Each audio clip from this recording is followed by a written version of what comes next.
कर्म योग सबसे बड़ा योग है ना, कर्म कैसे करें, है ना।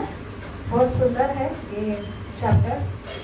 तो आज के शुभ अवसर है, हो शुभ अवसर पर हम स्टार्ट करेंगे। आज क्या है? गोवर्धन पूजा और बलि प्रतिपदा। गोवर्धन पूजा सबसे बड़ा फेस्टिवल भारत के, जो उत्तर प्रदेश, अयोध्या, यूपी, जहाँ वृंदावन है, राजस्थान है, तो वहाँ पे दिवाली है, बड़ी दिवाली होती है आज के दिन। हमारे कल लक्ष्मी पूजा ज़्यादा बड़ी हुई होती है, लेकिन उससे भी ज़्यादा क्या है, भगवान गोवर्धन क्या है? कृष्ण और गोवर्धन ये अभिन्न है। तो कृष्ण की पूजा गोवर्धन के रूप में करते हैं, और ये सबसे बड़ी दिवाली है आज। तो आज का गोवर्धन पूजा और हमारा आज का अध्याय, इनका भी थोड़ा कोऑर्डिनेशन करके देखेंगे हम। भगवद गीता तीसरा अध्याय, क्या नाम है? कर्म योग। सबसे बड़ा है, क्योंकि हम कर्म बचपन जैसे जन्म लिए तब से हमारा कर्म अकाउंट चालू हो जाता है ना। लेकिन हमें पता ही नहीं रहता है कि कर्म कैसे करें। योग अर्थात क्या है? योग अर्थात जो आत्मा और परमात्मा का मिलन, जिनकी वजह से कर्म हो रहे हैं, वो सबसे बड़े अधिकारी पुरुष, उनके निर्देशन में कर्म होना चाहिए। अगर उनके निर्देशन में हो रहे, उनके डायरेक्शन में हो रहे, उनके अनुसार हो रहे, तो कर्म सही है। तो हम कर्म कर रहे हैं, लेकिन वो कर्म योग नहीं है। तो कर्म योग एक कंप्लीट क्या है? परफेक्ट कर्म है। तो ये पता होने के बाद ही हमने कर्म स्टार्ट करना चाहिए। लेकिन हम कर्म स्टार्ट करते हैं, सब गलत होता है, फिर तकलीफ होती है, फिर ढूंढने जाते कि क्या प्रॉब्लम है, फिर हम योगा के तरफ जाते हैं। तो इससे अच्छा है पहले कर्म योग सीखे, देश भले दुरुस्त भले, और फिर कर्म हमने करना चाहिए। तो कर्म, सही कर्म क्या है? वो है योग, कर्म योग। तो जैसे हमने सेकंड अध्याय में पूरा अध्याय का एक शॉर्ट फॉर्म देखा था, क्या था? गीता। तो गीता क्या था? जी फॉर गुरु। हमने पहले क्या देखा था? गुरु। पहला शुरुआती अर्जुन के प्रश्न, और गुरु, सही गुरु कौन होते हैं, गुरु किसे कहते हैं, ये तो सबको पता होना चाहिए, लेकिन हमें पता नहीं था। सेकंड अध्याय में हमने सही गुरु की डेफिनेशन देखी। फिर उसके बाद आए क्या? आइडेंटिटी, हम कौन है यही पता नहीं हमें, इसलिए हमें सब्जेक्ट क्या है 5 भगवद गीता के? आत्मा, परमात्मा, काल, कर्म और प्रकृति। तो उसमें से आत्मा, आइडेंटिटी, आई, ये भी हमें पता नहीं है, इसलिए सब कंफ्यूज है। हमने जीव और गुणस में हमने देखा कि कैसे प्रकृति इतनी बदली। प्रकृति का स्वभाव क्या है? दुखालय, अशाश्वतम है, हमेशा चेंज होने वाली है। तो ये प्रकृति और काल दोनों का कॉम्बिनेशन की वजह से हमेशा क्या होता है? बहुत ही दुविधा, ये पता नहीं होता मैं कौन हूँ, मैं एंजॉयर हूँ। ये गलत, हमारी बचपन से हम जन्म लेते हैं तो तुम्हारा राजा बेटा है, फिर जीवन का उद्देश्य ही क्या है? मुझे एंजॉय करना है, मुझे एंजॉय करना है, ये हमारी आइडेंटिटी गलत होती है। और हम प्रकृति में आके प्रकृति से कितना मैं एंजॉय करूंगा, सब कुछ मेरे एंजॉय के लिए, मैं खुद, ये सारा हम भोक्ता बनना चाहते हैं, और उसके वजह से क्या होता है? उल्टी साइकिल चालू हो जाती है। लेकिन हमें भगवद गीता क्या सिखाती है? You are not enjoyer. आप कौन है? आप एक प्रॉपराइटर, मालिक अलग है, आप खुद मालिक समझ बैठे, और आप एंजॉय करना, अभी आप मालिक ही नहीं है, तो आप एंजॉयर ही नहीं है, तो आप वो भोग करना चाहते प्रकृति का। तो ये गलत होने की वजह से सब गलत हो रहा है। इसलिए हमें टॉलरेंस नहीं है। टॉलरेंस क्यों नहीं है? क्योंकि हमारी सोच अलग है, हमको सब एंजॉय करना है, सब मालिक बन के करना है। लेकिन हर जगह प्रकृति हमें क्या करती है? डंडे मारती है, और इसलिए हम डिस्ट्रेस में जाते हैं। इसलिए हमें पक्का होना चाहिए, आई फॉर आइडेंटिटी में एंजॉयर नहीं, एम प्रोपराइटर नहीं हूँ, मैं सिर्फ यहाँ पे मुझे भेजा गया है। प्रकृति का स्वभाव है जेल है, दुखालय, तो मुझे यहाँ पे टॉलरेंस बढ़ाने के लिए भेजा गया है। मेरा तत्व मैंने खो दिया है, वो तत्व उसे प्राप्त करने के लिए मुझे एक मिशन पे मनुष्य जीवन पे भेजा गया है। ये सही अगर पता नहीं है बेसिक नॉलेज, तो हम जीवन भर क्या करते हैं, हमेशा डिस्ट्रेस, टेंशन। तो ये पता होने के बाद टॉलरेंस बढ़ता है। तो ये टी फॉर टॉलरेंस, और ये सबसे बड़ा था कि एक्सेप्टेंस में ये ताम तितिक्षा होने के लिए हमें एक्सेप्ट होना चाहिए। प्रोपरेटर कौन? भगवान। मैं कौन हूँ? सर्वेंट हूँ।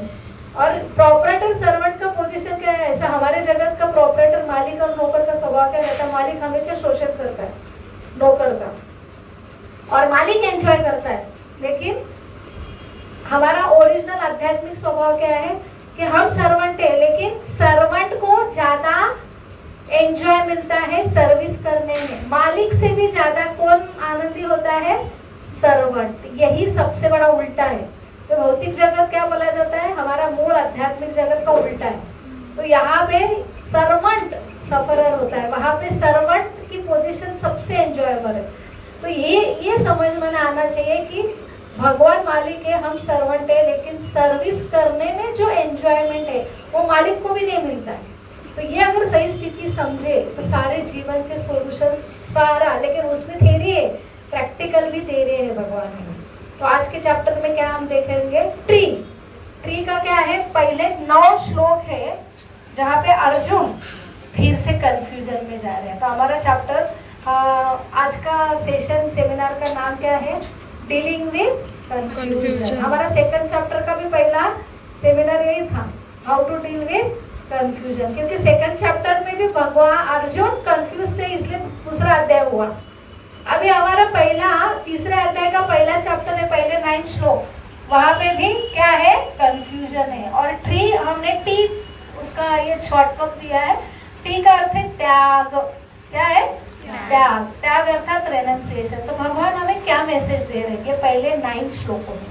तो आज हम देखने का प्रयास करेंगे, जानने का प्रयास करेंगे, और इसलिए हम गुरु से, भगवान से प्रार्थना करेंगे। ओम अज्ञानतिमिरान्धस्य ज्ञानाञ्जनशलाकया चक्षुरुन्मीलितं येन तस्मै श्रीगुरवे नमः। नमो विष्णुपदाय कृष्णपृष्ठाय भूतले श्रीमते भक्तिवेदान्त स्वामी नामिने।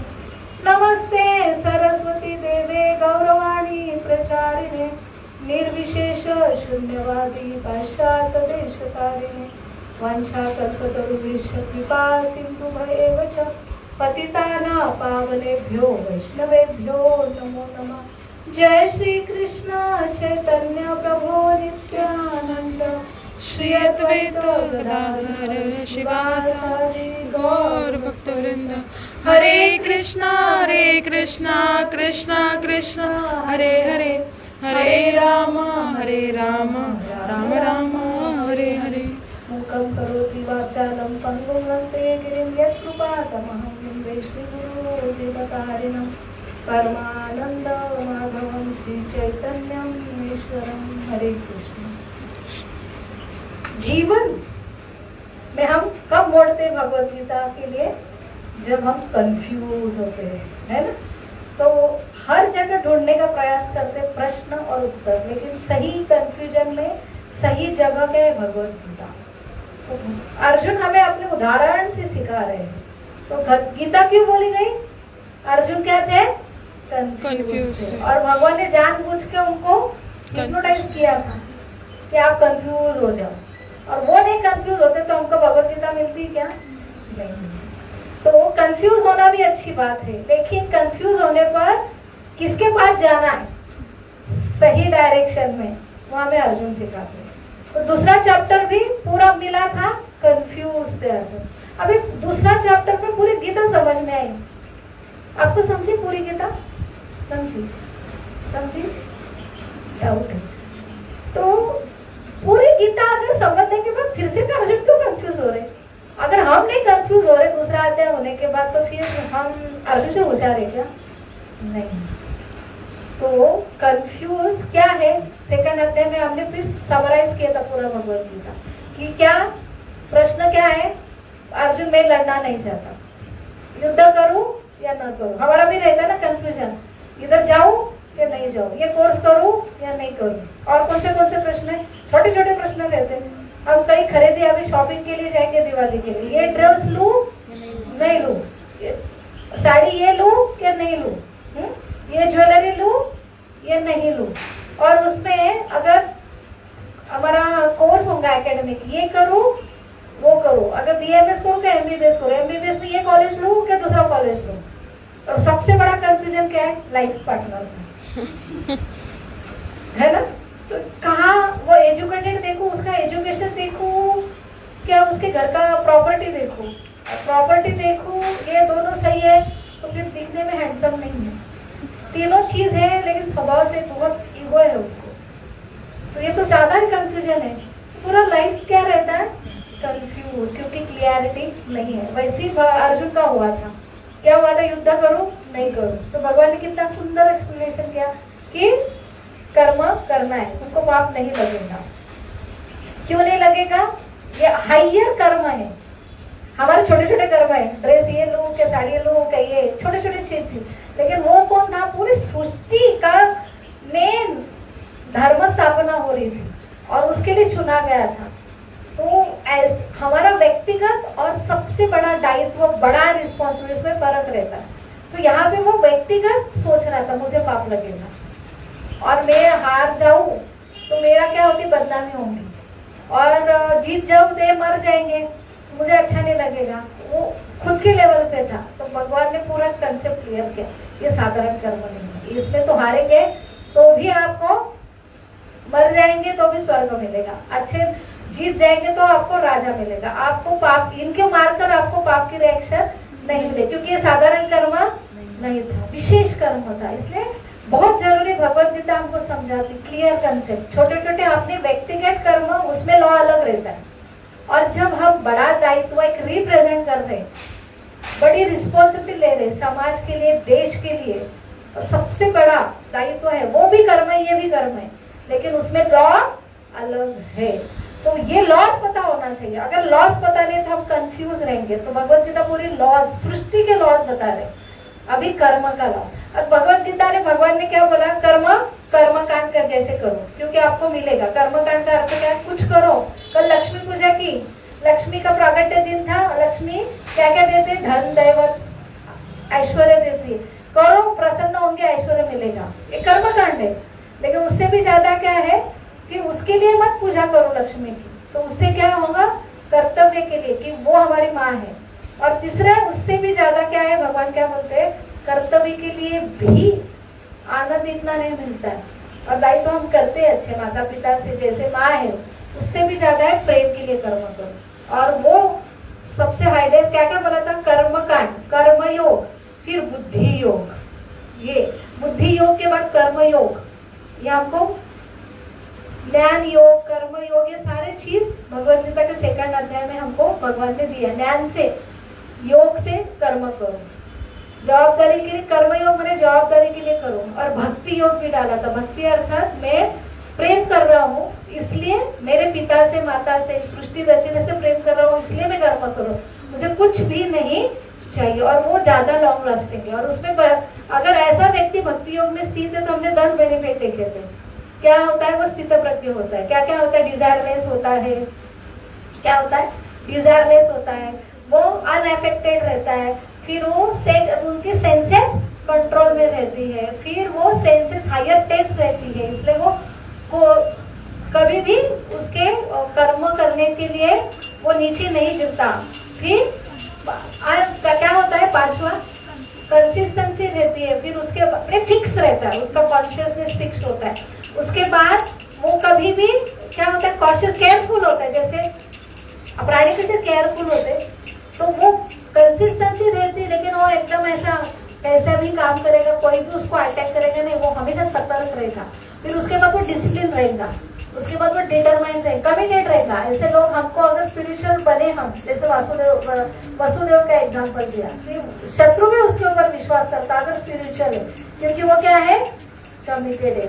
क्या, रघुकुल रीत सदा आई, प्राण जाए पर ये देखा हमने। फिर हमने देखा कि वो विजिलेंट रहता है, तो उसको सब स्वभाव समझ में आता है, और लास्ट में क्या होता है, सेटिस्फाइड। नदिया का एग्जाम्पल देखा ना, कैसा रहता है स्पिरिचुअल इंसान, तो वैसा हमको बनना है। तो ये सब पूजा पाठ करने का 100% ये छोटा सा फायदा है। पैसा ऐसा लक्ष्मी चंचल बोली जाती है, ऐसी आती चली जाती, लेकिन लक्ष्मी पूजा, ये सारे त्योहार, गोवर्धन पूजा का अल्टीमेटली उद्देश्य हमको ये 10 चीज आना चाहिए अंदर। और ये होने के बाद अभी सब समझा, लाइन से सब बताए, कर्मकांड बताए, कर्मयोग बताए, बुद्धि योग बताए, भक्ति योग बताए। वो होने के बाद फिर से अर्जुन कंफ्यूज। क्यों कंफ्यूज हो गए पता? कितने बोले मार्ग, कर्मकांड, फिर कर्मयोग, फिर बुद्धि योग, फिर ज्ञान योग भी बताए, फिर क्या बोले सबसे लास्ट भक्ति योग। एक ही कुछ तो बोलो ना, सबके फायदे बताए। जैसे 5 साड़ियाँ दिखाए, 5 ड्रेस दिखाए, तो ये भी अच्छा लग रहा है, ये भी अच्छा लग रहा है, ये भी अच्छा लग रहा है।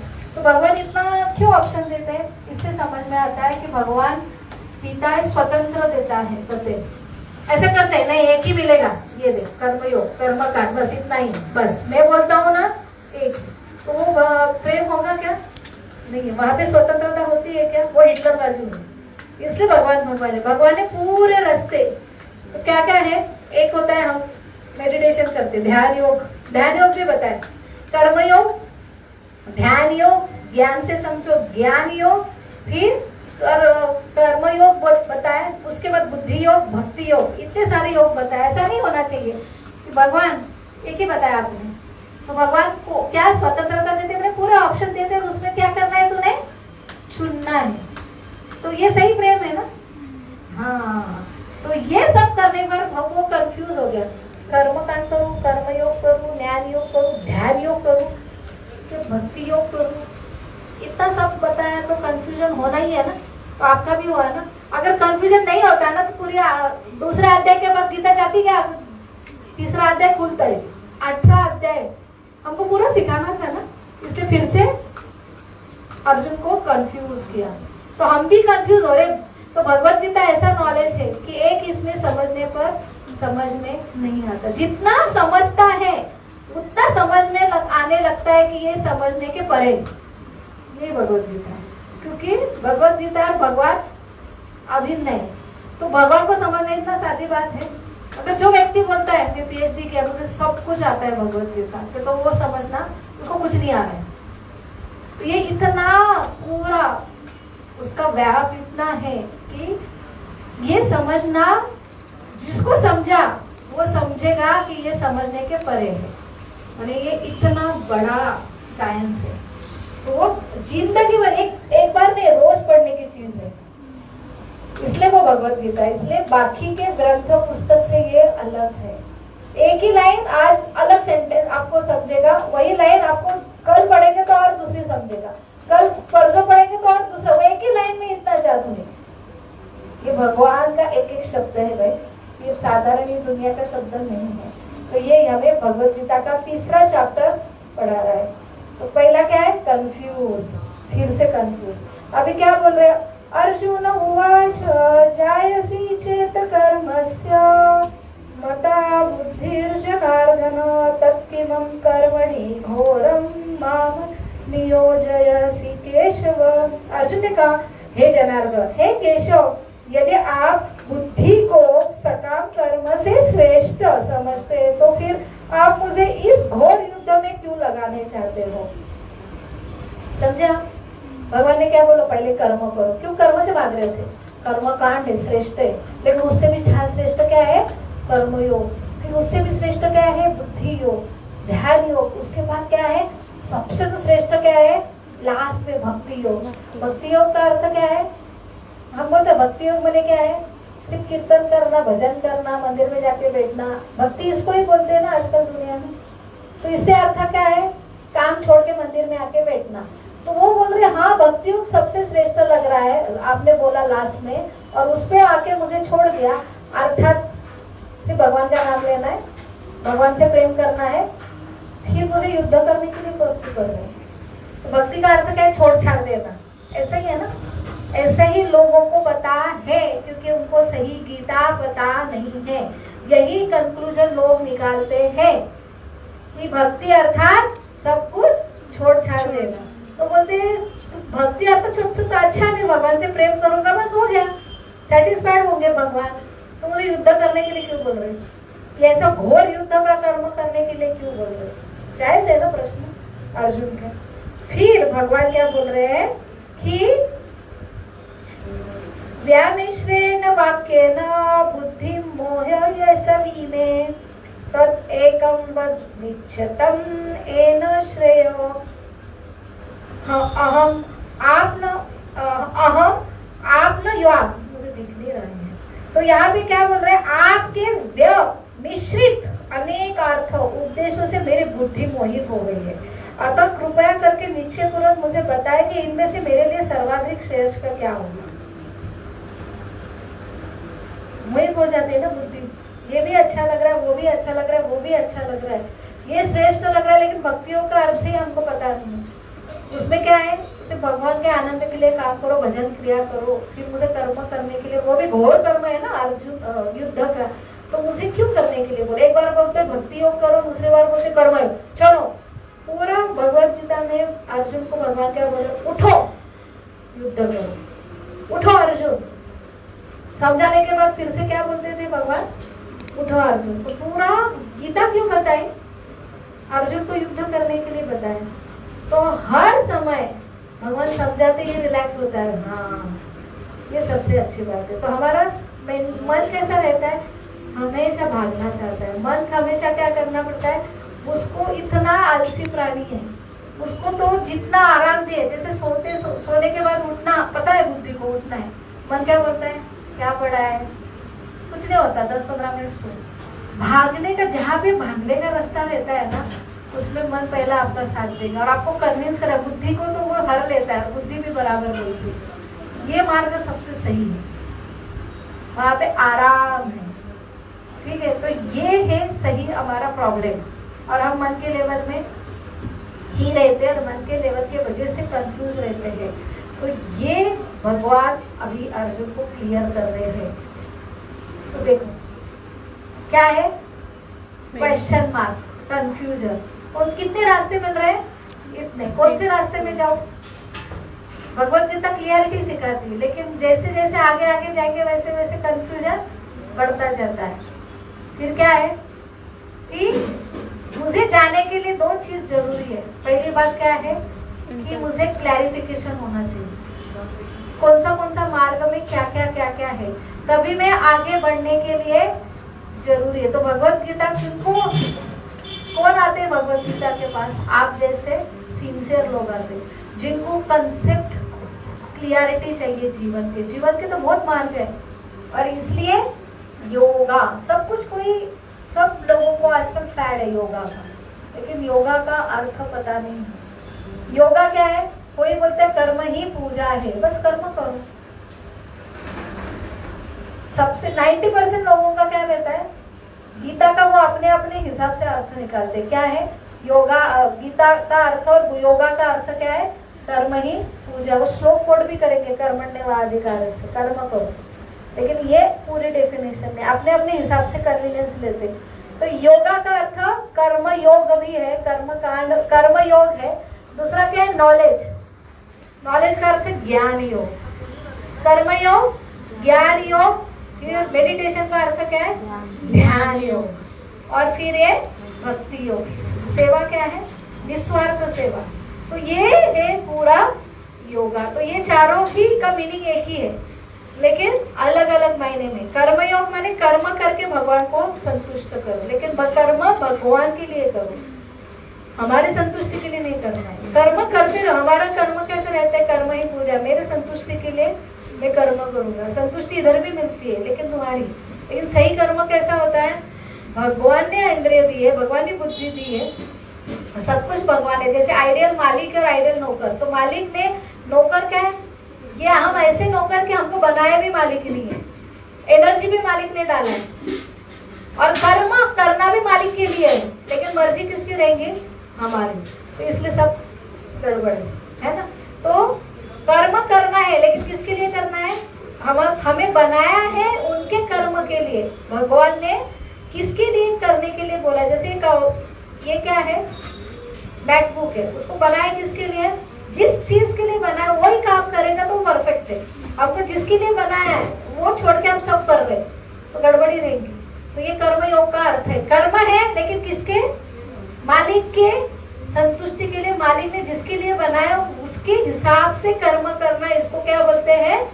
कर्म योग। एक्टिव है, मोशन है, एक्शन है, लेकिन अपने हिसाब से नहीं, वो सही कर्म है। दूसरा क्या? ज्ञान। ज्ञान योग। ज्ञान योग मैंने ये समझ कर कि मेरे लिए क्या श्रेष्ठ है, कैसे करूं कर्म, मैंने बुद्धि, मालिक की बुद्धि और नौकर की बुद्धि, उसका समन्वय होकर वो बुद्धि से कर्म करना, उसे क्या बोलते हैं? ये कर्म करो और भगवान को अर्पण करो या भगवान के लिए कर्म करो। यहाँ पे क्या है? भगवान ने दिया हुआ जो ज्ञान है उसके आधार पर कर्म करो, उसके आधार में जीवन जीवो, ये ज्ञान योग है।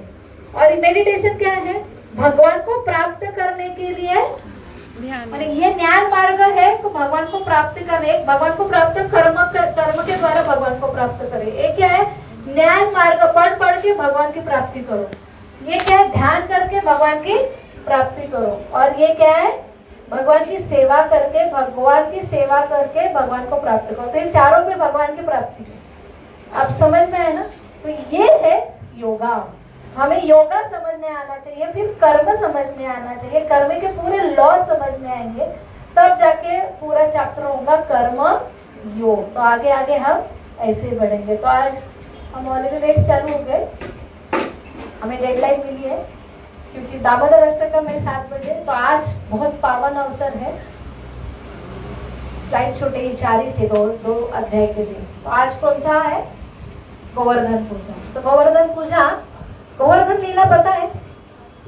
तो दामोदर लीला दिवाली के दिन हुई थी और फिर गोवर्धन लीला मतलब दिवाली के दिन। पता है दिवाली वाले जिस दिन लक्ष्मी माता समुद्र मंथन से प्रकट हुई, तो वो कब का पास टाइम है पता है? एक मनवंतर में ऐसे एक ब्रह्मा जी के करोड़ों वर्ष का एक दिन रहता है। वो एक दिन में 14 मनु आते, एक दिन में 72 महायुग रहते, 72 महायुग। और एक युग में, एक महायुग में 4 युग रहते। तो 4 युग का पूरा देखेंगे तो अभी क्या है? कलयुग 4,32,000, फिर 8,64,000, फिर 12,96,000, फिर सत्ययुग कितना है? 17,28,000। ये पूरा का कितना होता? 42 लाख होते। एक महायुग का कितना? 42 लाख। 42 लाख मल्टीप्लाई बाय 72, ये कितने हुए? इतने लैक्स ईयर। ये क्या हुआ? एक मनु का काल हुआ। तो अभी जो मनु चल रहा है, 7वां मनु चल रहा है, मनु से हम मनुष्य आते। तो ये मनु में वैवस्व मनु जो है उनका काल में इंद्र की पोस्ट है, ये ऐसा इंद्र रहेगा, सप्तऋषि ये रहेंगे, ब्रह्मा जी ये रहेंगे, मनु ये रहेगा, ये पोस्ट है। तो हर जीव भी मन बन सकता है अगर वो उतना उसे तपस्या की। तो ये मनवंतर किसका चल रहा है? वैवस्व मनवंतर में हम चल रहे हैं। ये कितना हो गया? 42 लाख मल्टीप्लाई बाय 72, इतने लैक्स ईयर एक मनु चलेगा। और ये पहला जो मनु था चाक्षुक मनवंतर, वहां पे ये समुद्र मंथन की लीला हुई थी। और वो समुद्र मंथन में 14 रत्न आए थे। वो 14 रत्न में एक लक्ष्मी आई थी और वो लक्ष्मी का दिन क्या था? लक्ष्मी पूजा, वो दिवाली। फिर प्रभु रामचंद्र आए उसी दिवाली के दिन, वो घर पे आए इसलिए, और वो दीपावली उस दिन दिए जले 2। और तीसरा त्रेता युग के बाद द्वापर युग में कृष्ण आए, और कृष्ण मैया यशोदा लक्ष्मी के लिए इतने अट्रैक्ट नहीं थी, कृष्ण के लिए अट्रैक्ट हुई थी। सवेरे सवेरे दिवाली का दिन था, मैया यशोदा माखन बना रही थी और भगवान को नॉटी पनिशमेंट के लिए उन्होंने बांधा था, वो दामोदर लीला। अभी भगवान 7 वर्ष के हुए। कितने? 7 वर्ष के हुए। अतः ये जो गोवर्धन लीला ये कर्मयोगी सिखाते हैं, हमारा चैप्टर का संदर्भ है। कर्मयोग में क्या है? हम इंद्र की पूजा कर रहे थे, कौन? भगवान के मैंने गॉलेट ना, नंद महाराज। तो वो बहुत जो तैयारी हो रही थी और भगवान आए कि बोले कैसी तैयारी, कौन सी तैयारी चल रही? बड़ा फेस्टिवल। बोले नहीं, इंद्र की पूजा होने वाली। आज के दिन पहले इंद्र की पूजा होती थी, लक्ष्मी की पूजा हो गई, फिर इंद्र की पूजा क्यों करना है? इंद्र ना बारिश देता है, बारिश की वजह से इतने सारे पेड़ पौधे और घास मिलता है। किसको घास मिलता है? गैया को। हमारा मेन प्रॉब्लम का बिजनेस क्या था? गैया का। तो ये सब उनकी वजह से है। बारिश नहीं आई तो हमारी गैया कैसे चरण होगी, फिर हमारा दूध का व्यवसाय क्या होगा? तो हमारे मेन देवता कौन है? इंद्र। और उनको सेटिस्फाइड करने के लिए भोग बन रहे थे बड़े बड़े। तो भगवान ने 7 ही वर्ष के थे, अभी भगवान ने उनके पिता से थोड़ा डिबेट किया, बोले इंद्र की तो रिस्पॉन्सिबिलिटी है।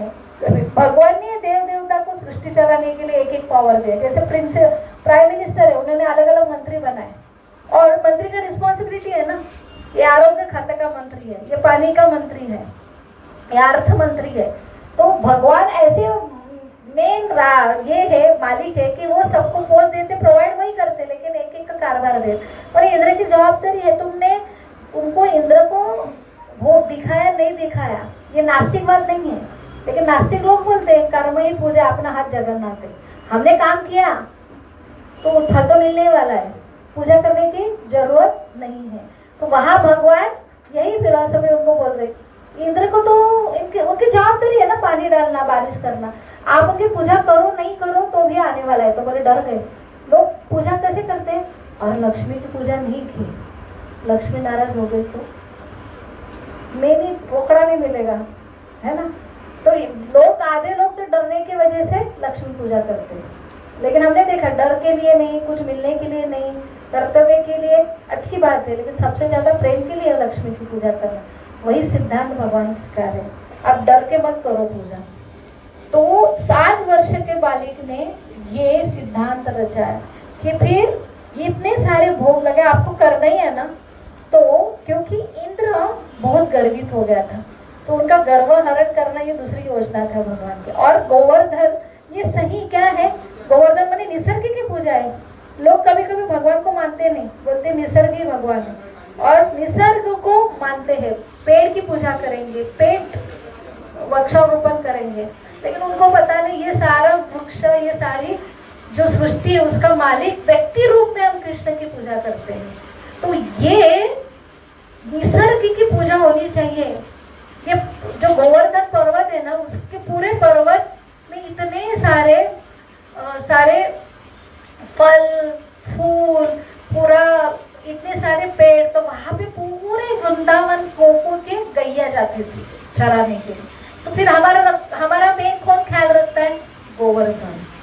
तो गोवर्धन पे पूरा घास मिलता है गैया को आराम मिलता है पेड़ के नीचे, पानी झरे नदियां हैं वहां से पानी देता है, फल मिलते हैं, सब्जी मिलती है, हम भी खेलने के लिए जाते हैं। तो हमारा मेन रक्षक कौन है?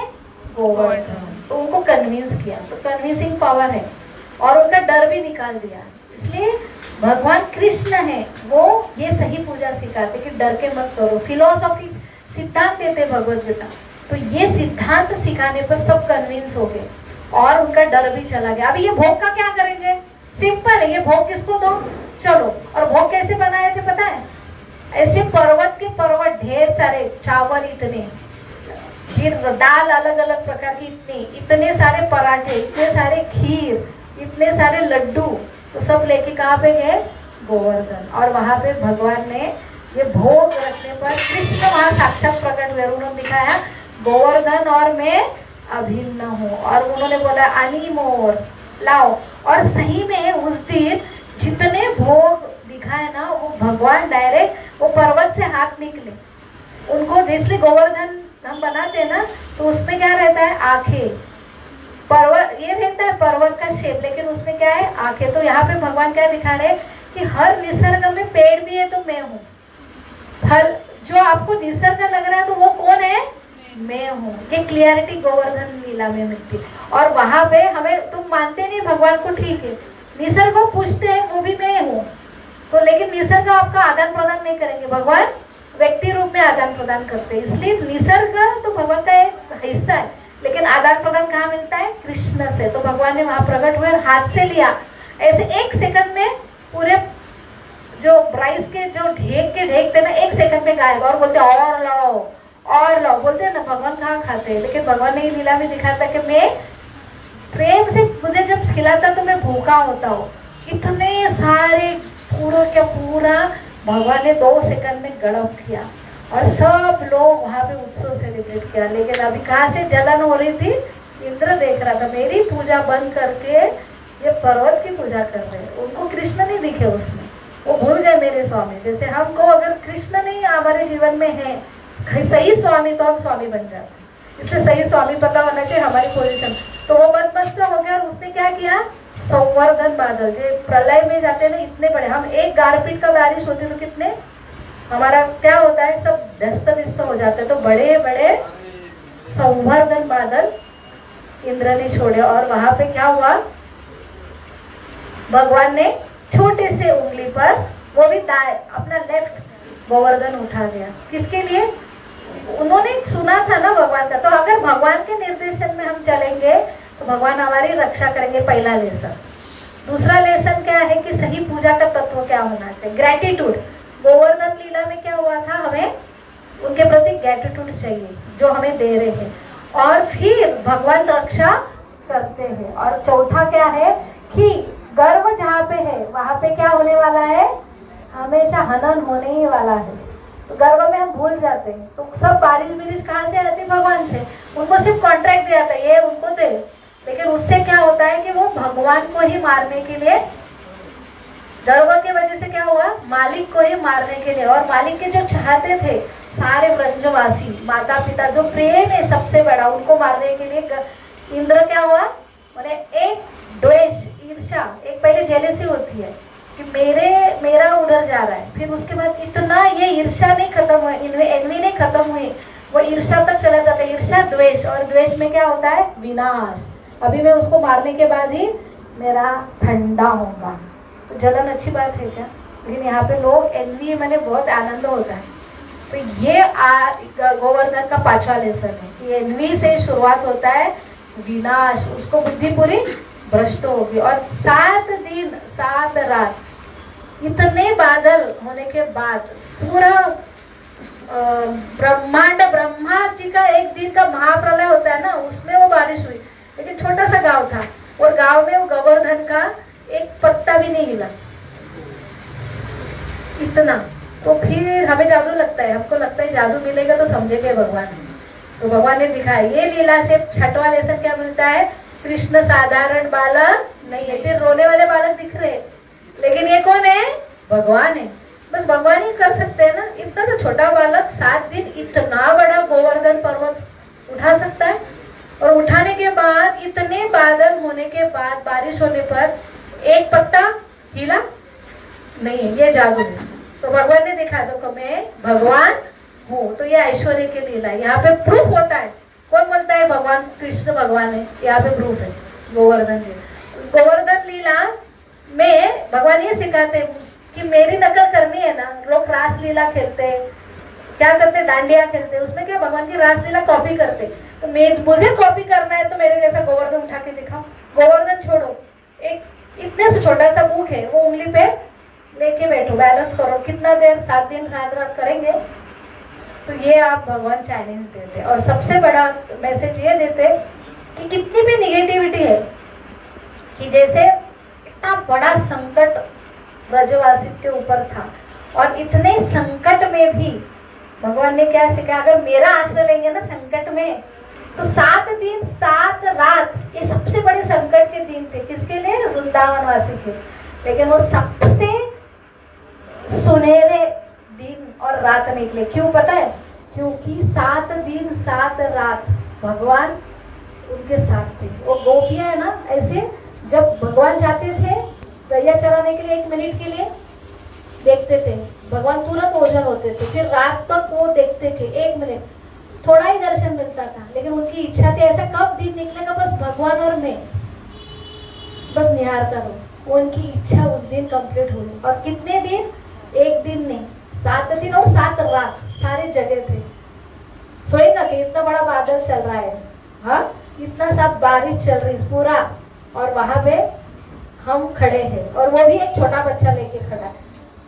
तो उसमें ये लेसन मिलता है कि सबसे आनंदमय क्षण था, इतना खौफनाक। भगवान का आश्रय लेंगे तो कितना भी खौफनाक आपके ऊपर परिस्थिति आएंगी, लेकिन वो क्या है, अगर समझेंगे कि मेरे साथ भगवान है, भगवान के ऊपर विश्वास है, तो सबसे आनंददायी क्षण निकलेगा। और सबसे बड़ा लेसन क्या है कि ये जो था कि गर्व करने के बाद कितना बड़ा पाप हुआ था इंद्र से, लेकिन भगवान माफ किया। क्यों? इतने मारने के ऊपर तोले थे इंद्र, लेकिन उसके वजह से 7 दिन 7 रात उनका कितनी बड़ी क्या हुई, पार्टी हुई ना, एक फीस्ट हुई, बाहर का आउट पार्टी हुई उनकी। तो ये उन्होंने देखा कि भगवान कभी, आप डरते हैं ना, कभी ये हो गया तो भगवान पनिशमेंट करेंगे, तो इतना बड़ा होने के बाद भी भगवान ने उन्हें माफ किया। वो माफी मांगने के लिए जब आंखें खोली, वो गोविंद कुंड है गोवर्धन पर्वत में। आप गोवर्धन कभी गया है? वृंदावन से पास गोवर्धन है, परिक्रमा करते लोग। अभी छोटा हो गया वो पर्वत, उसकी स्टोरी बहुत अच्छी है। तो परिक्रमा है 27 किलोमीटर की, 7-8-9 घंटे लगते हैं पैदल। लोग देखेंगे तो ऐसे दंडवत परिक्रमा करते हैं, दंडवत कर करके पूरा। गोवर्धन और भगवान अलग नहीं है। तो ये क्या है, कुछ मिलने के लिए नहीं, बस प्रेम है। तो गोवर्धन परिक्रमा का बहुत महत्व है।